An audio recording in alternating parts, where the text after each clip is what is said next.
And I say, well, these are human beings. I said, no, they're not. These are Muslim Arabs. The hell with them. Let them kill them. It's not our problem. I'm serious. Wow. The money has been invested. So I think we'll see a resumption of the war. I think we're going to see more people killed. So recently, Douglas Macgregor went on Daniel Davis's podcast to denounce the upcoming occupation of Gaza by Israel. Here he lays out Netanyahu's plans and explains what's to come, what we can expect from the atrocities and the madness that is this occupation campaign, and how Americans will react to it. So let's get his take on this. Please like the video and subscribe to the channel. The IDF commander argued we can't do this. We need an immediate ceasefire to end this conflict. Otherwise, we put both our troops and the remaining hostages at risk. And so far, it seems that Netanyahu has gone on with his own version of a reality TV show. It says, nope, that's not true. I'm not going to go with it. At least so far, they're going to continue on with the occupation. Where do you see that going? Well, the Israelis, I'm told, are also trying to recruit mercenaries from various sources in the West, people that are willing to come in there and do the job for money. They're also trying to entice Jews from the United States, North America, and other parts of Western Europe to come back and join the IDF and fight. That's not going very well. So I think there's no doubt he's in a lot of trouble, but he still has his ace in the hole, and that's absolute control over us. And we are not scaling back our support in any way, shape, or form. And we are providing the Israeli Defense Force with everything that it could possibly need. And there has been no change in that. By the way, we're still supplying the Ukrainians. We're sending things over there. Now, but you got to look at where the money goes and the activities as opposed to listening to the rhetoric. And that's when you discover really nothing has changed very much since Biden left. And so that's the problem, too. So I think Mr. Netanyahu has serious problems, but he still has a great deal of power and influence, and he's not going to give that up. And that includes power and influence over us. Remember, if he backs down from any of this, that's the end of his Greater Israel Project, which has implications for Syria, for Lebanon, for Egypt, for Jordan, for everybody. Yeah, this is right. Netanyahu aspires for Greater Israel. He hasn't hidden that fact. He's held up maps that show a larger border for Israel, some of which stretches into Sinai, parts of Iraq, parts of Lebanon, and Syria for sure. That's where they're expanding the West Bank settlements and the occupation of Gaza. Now, what they're talking about here is Eyal Zamir, who's the head of the IDF, who, believe it or not, has warned that Netanyahu don't occupy Gaza. It's going to drag Israel into a black hole. You know, that's going to be totally disregarded. I do think Netanyahu is going to attack Gaza. He has public support for this policy. I hate to say it. I dread any kind of U.S. support for it, although that's unavoidable given the close relationship between my criminal government and their criminal government. He's not prepared to do that. He says it's not over, and I'm going to continue pressing forward. And I still think he has enormous support from the Israeli population. So that's why I've said from the beginning that what began with the attack on Iran during our negotiations with the Iranians is not over. That was a pause, not an end to the conflict. And that's going to re-erupt, I suspect, in September. Yeah, certainly so. That war is not over. And Macgregor is right. Netanyahu does seem to have public support of somewhere around 75% to occupy Gaza. It's pathetic. It's sad. It's twisted. And anyone complicit in this genocide and this occupation, wiping out so many people through these atrocities and starvation campaigns, it's not going to age well. Anyone that was complicit in this is going to look like a bloodthirsty maniac in the future to our posterity for sure. But now, where can this go, Doug? Because when you take a look at that, the Israeli Defense Force has not been able to, in any meaningful way, end the conflict in Gaza by itself. The Houthis are still out there. Even the Hezbollah is greatly weakened, but they still exist in there. Iran still exists with its missile capabilities that clearly can penetrate all of the integrated air defenses that Israel has.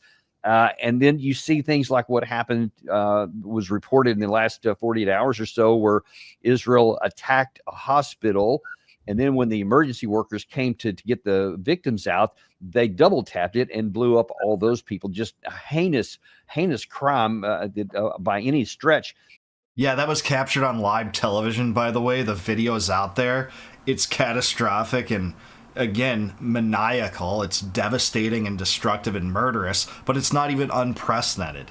Israel's hit a lot of hospitals in the past, including Gaza, where people are dying over this stuff. It's just horrendous. And yet there's no backing down from any of that to keep going. But I don't see any capacity to actually accomplish what you talk about, this Greater Israel project, however defined. I don't think that they have the capacity to do it, however much we support them. Where is this going? Well, the Israeli Air Force, other than its inability to necessarily, as you point out, overwhelm and utterly destroy the integrated air defenses in Iran, which were damaged and have since been repaired and are growing increasingly effective, as I'm told, through various intelligence sources. But keep something in mind. If you believe in what you're doing, you keep doing it, regardless of the potential downsides.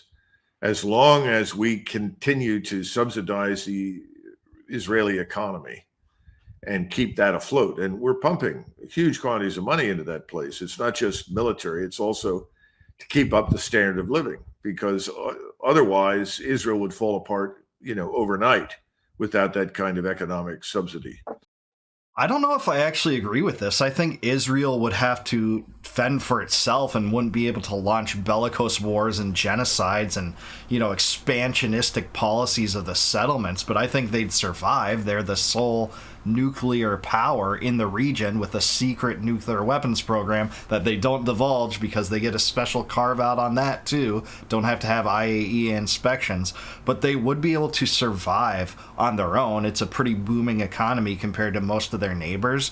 They just wouldn't be, fueled with the political and military support that is necessary to carry out their ambitions to expand their territory. That's one thing.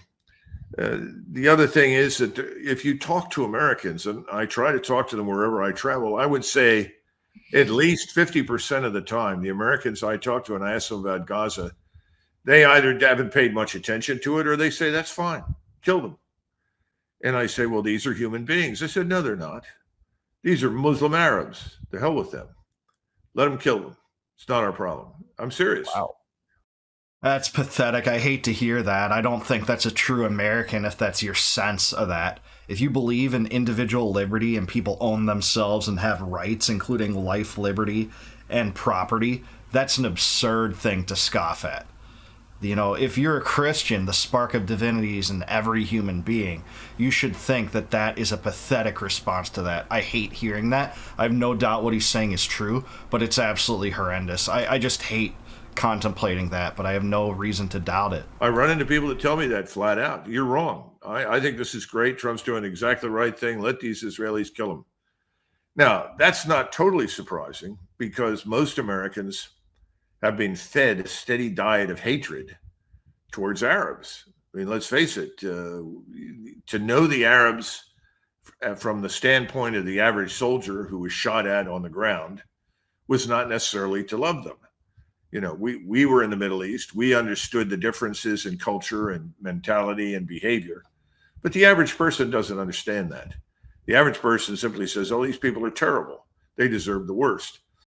Yeah, it is a result of the propaganda factory at the CIA and the State Department pumping Americans full of these crazy, stupid narratives to support their military strikes and regime change operations. We've gotten a healthy dose of that. In Vietnam, we got that. In Iraq, we got overloaded with that. In Syria and Russian.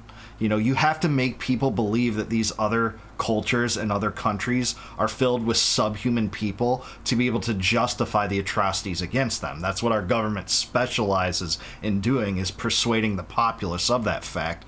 And it's the sick and twisted ramifications of an empire-building project that's destined to create murder across the world in pursuit of something that doesn't even benefit Americans.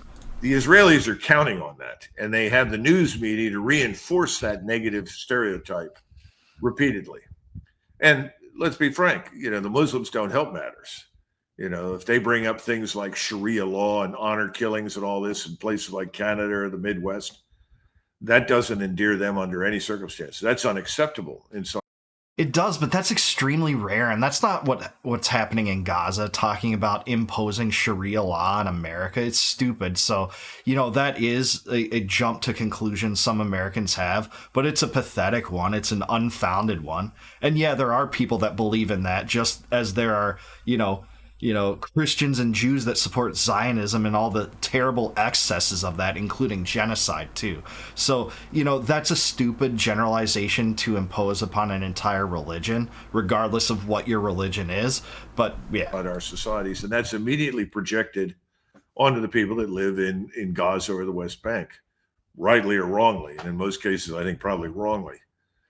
But nevertheless, that's a big issue. And that's why the so-called MAGA base continues to support the kind of policy that goes on. It's not easy for me to understand or justify. I'm just saying these are the facts. So if you look at that, you look at the enormous quantity of money that's on hand to continue to buy support in Congress. If you look at the people that surround the president and who they are and what they represent and the sectors from which they've come, particularly the financial sector, there's no reason to expect any change. So I think we'll see a resumption of the war. I think we're going to see more people killed. Now, what will that provoke in the region? And could that bring in the Russians, the Chinese, and others? That's eminently possible. And that's a whole different, set of questions worth exploring.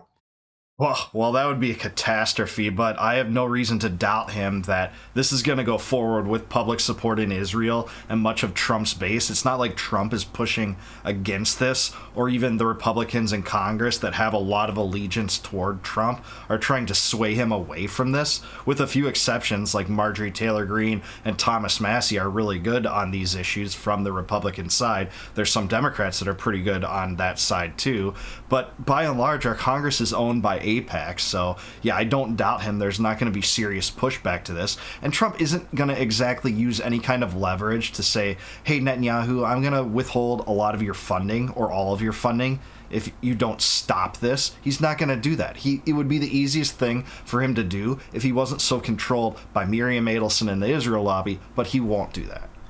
But right now, I think it can continue. So I do not sign up for the notion that Israel, because of its obvious internal strains, is necessarily incapable of sustaining the larger operation. Hate to agree with them there. It's a sad truth, and I don't know what it's going to take to stop, but I don't think it can be stopped anytime soon, given the influences within our government and their government. Yeah, they may not be able to accomplish it, but they can sustain it. I do agree with you on that. In the remainder of the time we got, Doug, let me ask you, what is in America's actual interest in the Middle East? If Trump should call you up again and say, hey, I'd like your advice, what should we do here?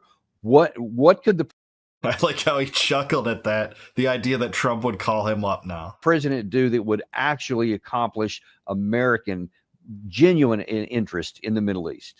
Well, first, let's be frank. No one is going to call me for advice on anything in the Middle East who's currently in the White House or, for that matter, on the Hill. You heard what Ted Cruz had to say in his discussion with Tucker. I think Ted Cruz is the proverbial tip of the iceberg. He can dress it up in whatever form he wants with religion or anything else. But the bottom line is the money has been invested. The return on that investment is the war that Israel is waging with our support in the region. So that's not going to change. Yeah, I hate to admit I think he's right. Miriam Adelson invested $100 million in Trump this campaign cycle. Before that, Sheldon Adelson invested in Trump. And you've seen how pro-Israel he is. He brags about it. He says no one's a more pro-Israel president than he is. And yeah, that is true. That's one true thing that he actually has said this term, bragging about the Abraham Accords and moving the U.S. Embassy to Jerusalem, shredding the JCPOA in 2018, bankrolling this genocide in Gaza to the tune of $20 billion last year, might be that much this year, I don't know, but $4 billion a year even prior to that. It's way too much. It's not America first. So don't give us a slap in the face and pretend you represent America first anymore. I noticed the administration doesn't actually use that slogan that much anymore, or drain the swamp, because both have become such total memes. He didn't drain the swamp. He isn't America first. He's Israel first. This is the Israel first mentality and the Israel first mind frame that we're seeing playing out here. So I think Macgregor is largely right. The only point of disagreement I think we have is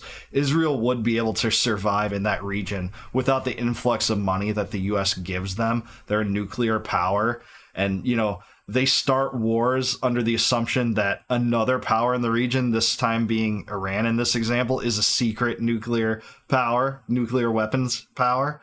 Even though they're the only country in the region that has that, I don't think they go around provoking those kind of wars anymore. They just wanted regime change there, and the U.S. almost put it on the table for a real possibility. It was only because of Iranian restraint that there wasn't a regime change war. If Iran would have taken out some U.S. soldiers, I think you would have seen a new propaganda campaign from this war regime, boots on the ground, everything.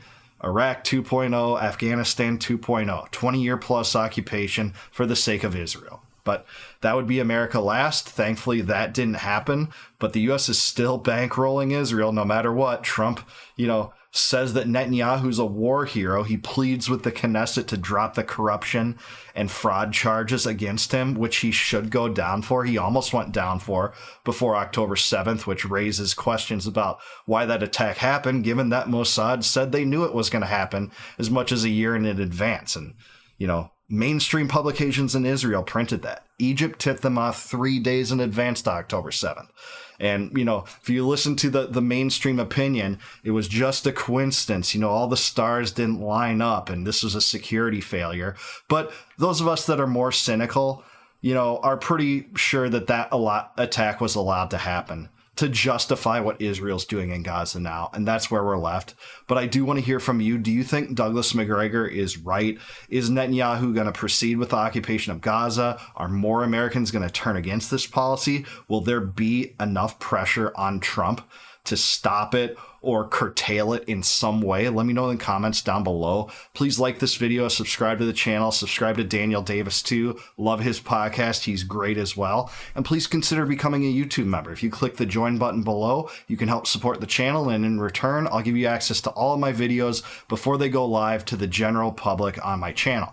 And until I see you guys next time, no more war, no more debt, no more inflation, and no more empire. Peace out, guys. Catch you in the next one.